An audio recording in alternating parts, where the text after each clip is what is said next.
Hi అండి, welcome back to our channel చందూచి vlogs. ఈరోజు ఈ వీడియోలో మీకు బ్రింజల్ ఫ్రై ఎలా చేయాలో మీకు చూపిస్తానండి. ముందుగా 6 టేబుల్ స్పూన్ పల్లీలు వేయించుకొని పక్కకు పెట్టుకోండి. నెక్స్ట్ హాఫ్ టీ స్పూన్ ధనియాలు, హాఫ్ టీ స్పూన్ జీలకర్ర వేయించుకొని పక్కకు పెట్టుకోండి.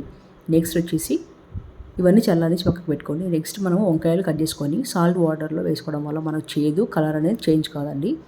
ఇప్పుడు మనము సాల్ట్ వాటర్లో వేసేసుకోండి, పక్కకు పెట్టుకోండి. ఇప్పుడు మనం ఫ్రై చేసుకునేవన్నీ మనం మిక్స్ చేసేసుకోండి.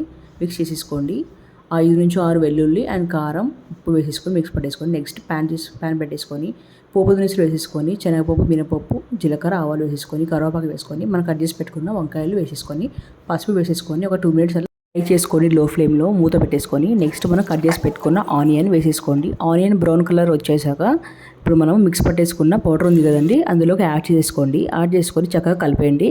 ఇది రైస్లోకి, చపాతీలోకి, పరోటాలోకి దేనిలోకైనా బాగుంటుందండి. ఈ వీడియో మీకు నచ్చితే like, share and subscribe to my channel for more updates. Thank you.